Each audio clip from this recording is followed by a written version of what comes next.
अभी हमारे पास ये कमेंट आया, जरा सुनो इनको। ये कह रहे हैं कि अभी मैं रिडीम करने ही जा रहा था 11 बजे के करीब में, लेकिन बच गया। अब ये कमेंट कल का है।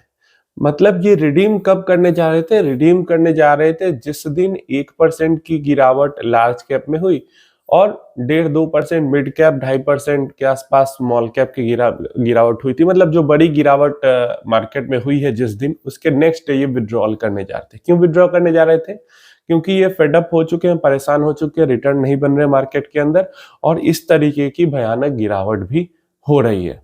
रिटर्न कितने समय से नहीं बन रहे मार्केट के अंदर? 1 साल से नहीं बन रहे और इतने में ही फेडअप होके घबरा चुके हैं। क्यों?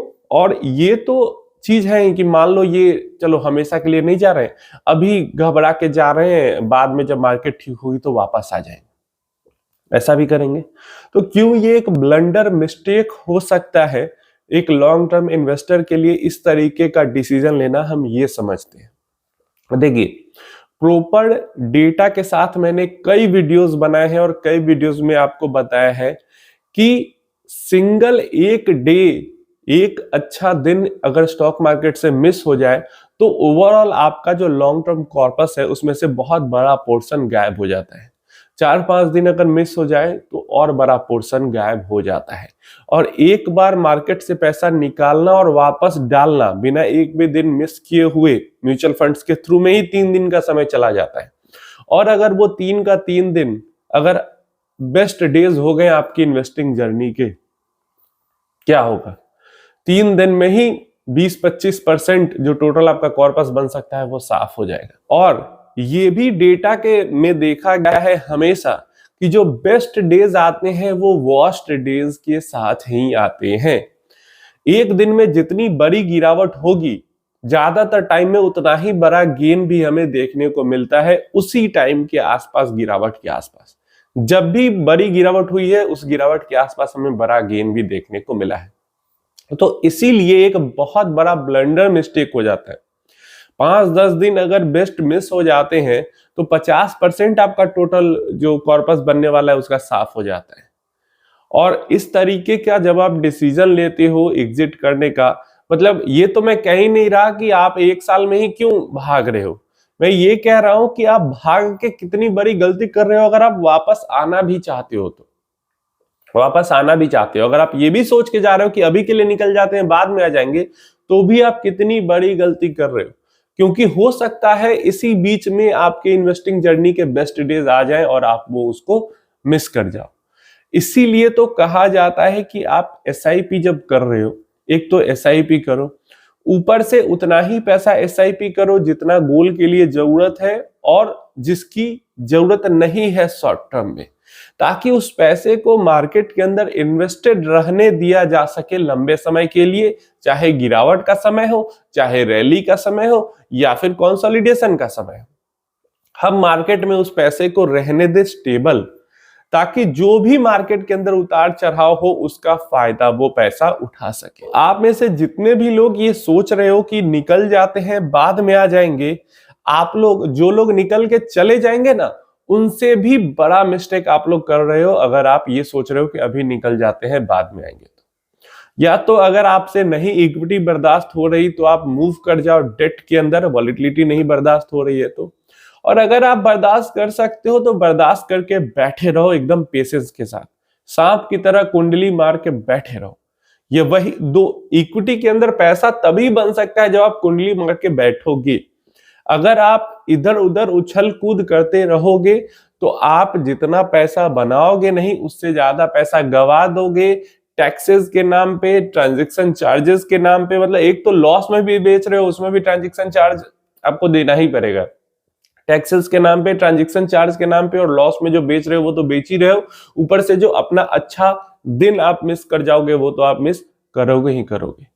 तो इसलिए बिल्कुल स्टे इन्वेस्टेड, इन्वेस्टेड ही रहे, कुंडली मार के एकदम बैठे, एकदम जम जाना है अपने इन्वेस्टमेंट के साथ, हिलना नहीं है जब तक हमारा गोल पास नहीं आ जाता है, नजदीक नहीं आ जाता है। यही इकलौता तरीका है इक्विटी से पैसे बनाने का। और काफी इंपॉर्टेंट क्वेश्चन आया है, परेशान है इन्वेस्टर, स्मॉल कैप लगातार गिर रहा है, कब तक गिरेगा, क्या करे कैसे करे, जानना चाहते हैं, बहुत परेशान है।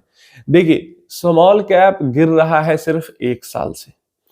पास्ट में जो डेटा कहता है पिछले 10 सालों का 2015 से अभी तक का अगर हम डेटा देखते हैं, large cap, mid cap, small cap, asset wise भी देखते हैं, अगर अलग अलग गोल्ड, सिल्वर, डेट सब मिलाकर, तो सिर्फ एक बार ऐसा साल आया है जहां पे, मतलब कैलेंडर ईयर रिटर्न की बात करते हैं, जहां पे स्मॉल कैप 2 साल लगातार वर्स्ट परफॉर्मिंग रही है पिछले 10 सालों में। नहीं तो पिछले 10 सालों में जब भी स्मॉल कैप किसी एक साल वर्स्ट परफॉर्मिंग रही है तो उसके अगले साल बेस्ट परफॉर्मिंग ही रही है। तो अगर ऐसा होता है कि वही ट्रेंड कंटिन्यू होता है तो 2025 में वर्स्ट परफॉर्मर रही है स्मॉल कैप, तो 2026 के अंदर बेस्ट परफॉर्मर इसको बनना चाहिए। कैलेंडर ईयर की बात कर रहा हूं, तो ऐसा नहीं कि बस जनवरी से ही रिटर्न बनना शुरू हो जाए, 2026 का भी हाफ बुरा जाए और अगले हाफ में बहुत तगड़ा रिटर्न बन के टॉप परफॉर्मर बन जाए। तो पूरे कैलेंडर ईयर की मैं बात कर रहा हूं। और अगर ट्रेंड चेंज होता है, दूसरा साल भी इसको वर्स्ट परफॉर्मर बनना है, तब तो कुछ कह नहीं सकते। तो एक्चुअल में होगा क्या किसी को नहीं बता, बस हम पास्ट डेटा के थ्रू एक्सपेक्टेशन लगा सकते हैं। जैसे पास्ट अगर मैं आपको बताऊं, 2018 के अंदर, 19 के अंदर जो स्मॉल कैप्स हैं वो वर्स्ट परफॉर्मिंग थे, और 2020 का भी अगर आप मिड देखो, लाइक मार्च में भयंकर जो 40-50% गिरा था स्मॉल कैप, उसके बाद भी अप्रैल, मई, जून तक तो नीचे ही स्मॉल कैप रहा है।